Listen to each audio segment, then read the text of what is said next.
Ассалаумағалейкум футбол жанкүйерлері, сіздермен бірге гол арнасы. Бүгін футбол әлеміндегі ең соңғы жаңалықтарды ұсынамыз. Арнаға тіркеліп, лайк басып, пікір қалдыруды ұмытпаңыздар. Бұл біз үшін үлкен қолдау. Олай болса, бүгінгі шығарылымның аңдатпасы назарларыңызға. Қазақстандық белді футболшы Қазақстанда қалатынын мәлімдеді. Барселона қарыздарын жабатын инвестор тапты. Мбаппеге қомақты келісімшарт ұсынылды. Реалдан кетеді ме, бірге анықтайық. Осы және өзге де футбол ақпараттары бүгінгі біздің шығарылымда. Олай болса, біз бастаймыз.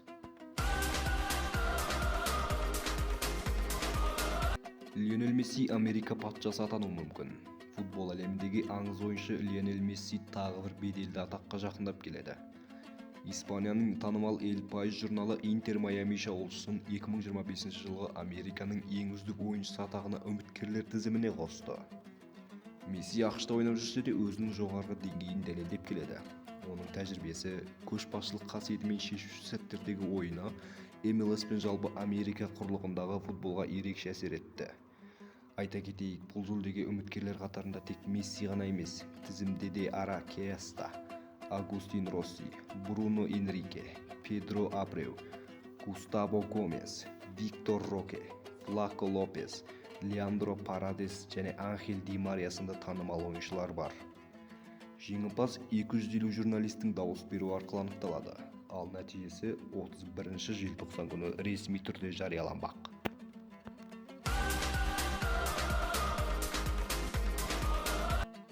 Рамазан Оразов Елімайда қалды. Қазақстан құрамасының жартылай қорғаушысы Рамазан Оразов алдағы маусымда да Елімай сапында өнер көрсететін болды. Клуб пен ойыншы жаңа маусымға арналған келісімшартқа қол қойып, бұл ақпарат ресми түрде расталды. 27 жастағы футболшы өткен маусымда Данияның Silkeborg клубына тиесілі болғанымен, маусымның екінші жартысында Семей қаласының командасына жалға берілді. Осы кезеңде Оразов өз мүмкіндігін тиімді пайдаланып, алаңда 820 минут өткізді.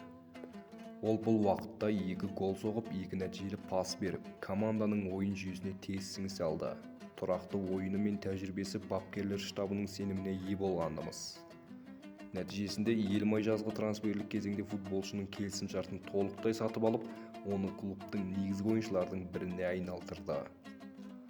Алдағы маусымда Рамазан Оразовтың Елімай сапындағы рөлі одан да маңызды бола түсуі мүмкін. Семейлік жанкүйерлер оның ойынынан үлкен үміт күтіп отыр.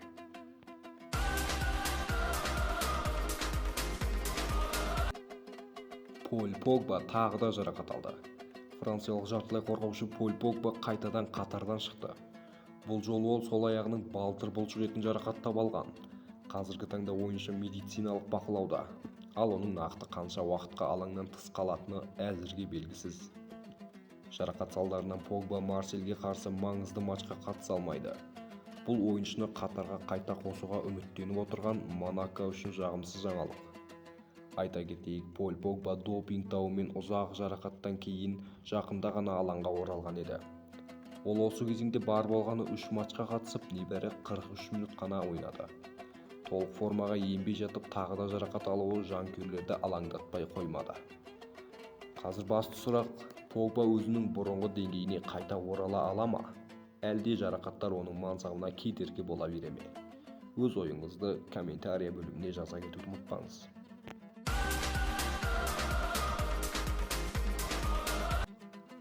Милан Габриэл Жесусқа көз тікті. Гол басылымының хабарлауынша, италиялық Милан қаңтар айындағы трансферлік терезе алдында шабуыл шебін күшейтудің жолдарын қарастырып жатыр.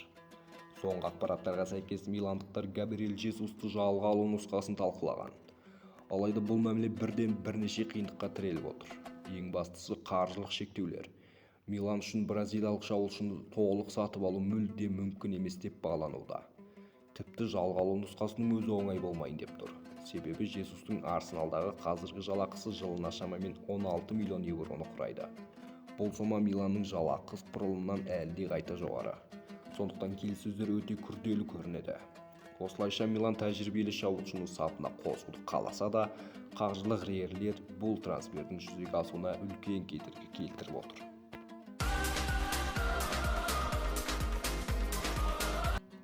Арабтар Мбаппе үшін қайта оралды. Сауд Арабиясы футбол әлемін тағы да дүр сілкіндірмек. Бұл жолы назардың бәрі Килиан Мбаппеге ауып отыр. Мәліметтерге сәйкес, Әл-Хилал клубы француз жұлдызын өз сапына қосу үшін Реал Мадридке 350 миллион еуро төлеуге дайын. Егер бұл келісім жүзеге асса, ол футбол тарихындағы ең қымбат трансферлердің бірі болмақ. Тек клубқа ұсынылған сома ғана емес, ойыншының өзіне жасалған шарттарда таң қалдырмай қоймайды. Мбаппеге 4 жылдық келісімшарт ұсынылып отыр. Осы уақыт ішінде ол бонустарды есептемегенде таза 1,5 миллиард еуро жалақы алуы мүмкін. Бұл футбол тарихындағы бұрын соңды болмаған көрсеткіш. Айта кетейік, Килиан Мбаппе жақында ғана Реал Мадрид сапына қосылып, Еуропада жаңа белес бастады. Алайда саудиялықтардың қаржылық мүмкіндігі мен амбициясы кез келген ойыншыны ойландырмай қоймайды. Енді басты сұрақ: Мбаппе спорттық мұраны таңдай ма, әлде тарихтағы ең ірі келісімшартты ма? Футбол әлемі бұл трансфердің тағдырын демін ішіне тартып күтіп отыр.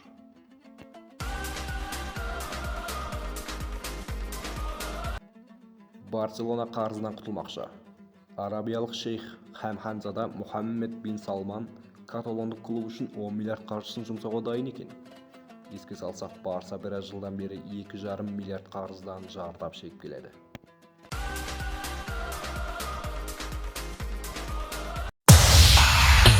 Ләззат алғың келсе онда қансыз пепсидің дәмін тат, ішінде пышылдайды сені қуантады, өйткені бұл қансыз пепси зиро.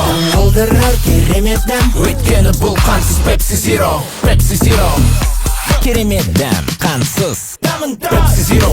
Шуга. Аргентина әлем чемпионатына бармауы мүмкін.